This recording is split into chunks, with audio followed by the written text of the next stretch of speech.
Selamat siang para netizen dimanapun kita berada, salam inspirasi bagi kita semua. Topik hari ini terkait dengan duet Anies dengan Puan yang lagi viral di media sosial. Banyak orang yang gak setuju bahwa kalau duet Anies dengan Puan itu akan kalah, katanya seperti itu. Tetapi menurut beberapa survei, ketika Anies Baswedan duet dengan Puan akan menjadi keuntungan besar di satu sisi. Dan inilah yang salah satu PDIP juga basisnya juga luar biasa, juga Anies elektabilitasnya sangat tinggi kalau disandingkan dengan Puan. Maka kemudian ini menjadi salah satu catatan kemenangan besar terhadap Anies Baswedan dan Puan. Mari kita baca beritanya. Ini PDIP soal ide Puan Anies satu putaran. Ngapain Bahlil gotak-gatuk? Menteri Investasi Bahlil Lahadalia memberikan ide duet Ketua DPR RI Puan Maharani dan Gubernur DKI Jakarta Anies Baswedan memenangi Pilpres 2024 dalam satu putaran saja. PDIP mempertanyakan posisi Bahlil yang berjodoh-jodoh duet Pilpres 2024. Bahlil menyampaikan ide duet Puan Anies dalam acara salah satu lembaga survei. Pacul tak mempermasalahkan satu sosok dipasangkan dengan sosok lainnya, sebab menurut Pacul, penjodohan itu bagian dan kerja lembaga survei.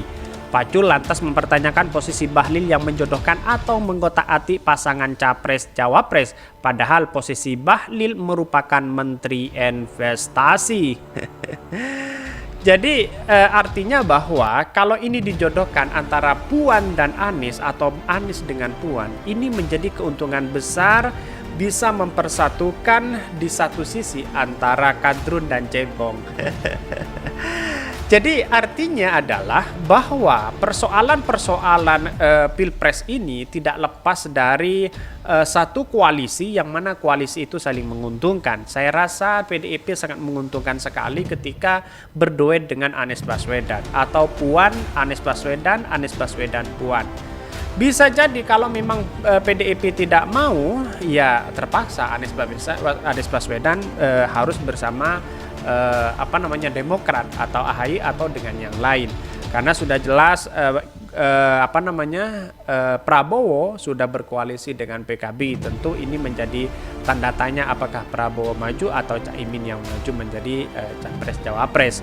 Maka kemudian ini adalah catatan penting mengapa Anies Baswedan digadang-gadang dengan Puan. Menurut saya itu lebih baik ketika Pak Anies bersandingan dengan Puan yang menjadi sosok di satu perempuan punya peran penting terhadap bangsa kita. Terus Pak Anies juga punya peran penting, elektabilitasnya tinggi, kerja nyatanya sudah pasti di depan mata seperti di DKI Jakarta, yang kemudian itu memberikan stimulasi dampak positif terhadap bangsa kita. Anies Baswedan, terus kemudian Puan, ya itu termasuk adalah pasangan yang serasi menurut saya. Artinya adalah ketika pasti ada dampak positif dan negatif terhadap Anies Baswedan, karena banyak orang yang terlalu fanatik terhadap PDIP di satu sisi ada yang tidak, karena memang pilihannya itu adalah ketika dibenturkan dengan Anies Baswedan maka akan mau tidak mau akan memilih Anies Baswedan. Mari kita lanjutkan kembali. Pacul menyinggung Bahlil belum pernah ikut pemilihan untuk elektoral, pilkada, bahkan Capres-Cawapres. Pacul mengartikan Bahlil belum pernah mengikuti proses elektoral yang diperintahkan oleh undang-undang. Terus kemudian sebelumnya muncul ide duet Ketua DPR Puan Maharani dengan Gubernur DKI Jakarta Anies Baswedan pada Pilpres 2024. Pasangan itu dinilai bagus oleh Menteri Investasi Bahlil Lahadalia. Bahkan dia meyakini duet itu bakal menang sekali putaran. Perbincangan duet Puan Anies itu muncul dalam konferensi pers rilis survei Indikator Politik Indonesia (IPI) Senin 11 Juli 2022. Menteri Bahlil yang menjadi salah satu pembicara dalam acara tersebut hadir secara virtual. Mulanya Direktur Eksekutif IP Burhanuddin Murtadi ditanya pandangan soal ide pasangan Puan dan Anies jika bertarung di Pilpres 2024. Saat Burhanuddin hendak menjawab pertanyaan tersebut, saat itulah suara Bahlil muncul. Artinya apa? Artinya adalah saya rasa kalau satu putaran itu tidak mungkin. Karena apa? Karena ini adalah calonnya Prabowo, juga ada di kubu lain, dan ini bisa jadi calon 4 atau calon 3 begitu. Artinya kalau satu putaran tidak mungkinlah untuk itu, tetapi karena ada survei yang sangat tinggi seperti Pak Prabowo, kalau 2 putaran mungkin itu bisa. Artinya orang-orang yang kalah akan gabung dengan Anies Baswedan untuk menyatukan suara, untuk menyatukan visi bersama PDIP dan PKS. Dan ini adalah salah satu bentuk bahwa mengapa Anies Baswedan duet dengan Puan Maharani itu sangat menguntungkan, dan bisa ditebak itu adalah satu putaran. Ya, mungkin menurut survei yang lain mungkin seperti itu. Tapi pada hakikatnya adalah bahwa saya rasa Anies Baswedan dengan Puan, saya sudah dari dulu mengatakan itu adalah sangat layak dan punya popularitas sama-sama sangat tinggi. Dan ini adalah yang diinginkan oleh bangsa kita atau masyarakat Indonesia itu sendiri. Mari kita baca komentar-komentar orang yang tidak suka ketika Anies Baswedan berduet dengan Puan Maharani. Ini sekalipun aku dengan Pak Anies, tapi kalau bergandengan dengan Partai Merah Banteng, ku nggak akan dukung. Jangan mau Pak Anies bersanding dengan Puan, akan merugikan Pak. PDIP sudah banyak buat rakyat trauma dengan keadaan sekarang ini. Biar nyungsep bareng-bareng, baiklah saya dukung.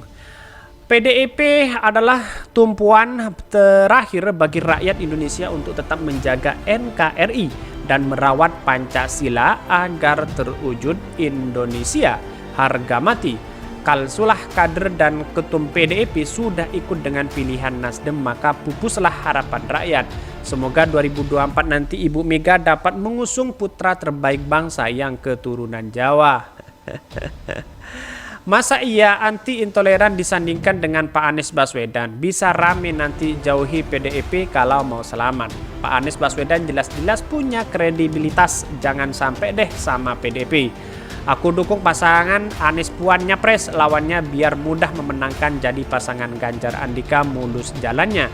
Ini Partai Nasdem sudah kehabisan akal sehatnya sebab PDIP anti intoleran dan lebih menjaga NKRI dari kaum radikal. Indonesia butuh perubahan arah kebijakan yang mengangkat derajat kemanusiaan, ekonomi, dan ketentraman. Puan jadi presiden, Anies jadi wakil. Bakalan ditendang tuh Anies oleh PDIP. Jangan bodohi Pak Anies. Anies milik rakyat, Puan milik partai, kata Ratu Bilqis. Dari akumulatif, aku lebih tertarik jika Puan Fahri Hamzah ketimbang Puan Anies. Karena bagiku Fahri itu lebih gentleman ketimbang Anies. Tapi ini menurutku loh, jangan sewot jika kita beda dengan sudut pandang. Sebaiknya Pak Anies mengundurkan diri kalau dipasangkan dengan Puan, biar Republik ini hancur lebur seperti Sri Lanka dan mulailah banyak yang ingin melepaskan diri dari NKRI. Jadi artinya bahwa duet ini saya rasa sangat bagus sekali, Anies Baswedan dengan Puan. Mengapa?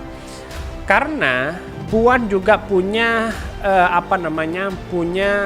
elektabilitas dan berpengalaman di pemerintahan di DPR RI. Kemudian Anies Baswedan berpengalaman di DKI Jakarta untuk menata Indonesia ke depan. Ini adalah salah satu bentuk perubahan terbaik ketika Anies Baswedan disandingkan dengan Puan Maharani. Walaupun ini adalah wakilnya seorang perempuan. Dari dulu memang nggak ada wakilnya itu dari perempuan, yang ada memang dari laki-laki begitu. Artinya mengangkat derajat seorang perempuan pasti akan banyak orang yang memilih begitu. Nah, banyak memang orang yang tidak suka ketika Anies Baswedan berduet dengan Puan. Karena apa? Karena di satu sisi banyak yang tidak suka dengan PDIP, banyak yang tidak suka dengan PKS yang akhirnya akan memilih yang lain. Tetapi PDIP punya kader terbaik, yaitu adalah Pak Ganjar. Yang mana walaupun prestasinya masih belum jelas dalam artian masih kalah dengan Anies Baswedan, itu bisa kemungkinan diambil oleh PDIP untuk mengusung sendiri, akan menjadi 4 calon nantinya. Kesimpulannya adalah siapapun calonnya, kita itu berdemokrasi. Kita harus memilih, tetapi memilihlah pada pemimpin atau sosok yang dicintai rakyat, yang membangun dan bukti yang nyata di depan mata kita. Mungkin itu yang kami sampaikan. Tonton terus channel Khodari Podcast Rakyat ini karena ada berita-berita menarik dan viral setiap harinya. Salam para netizen, salam inspirasi bagi kita semua.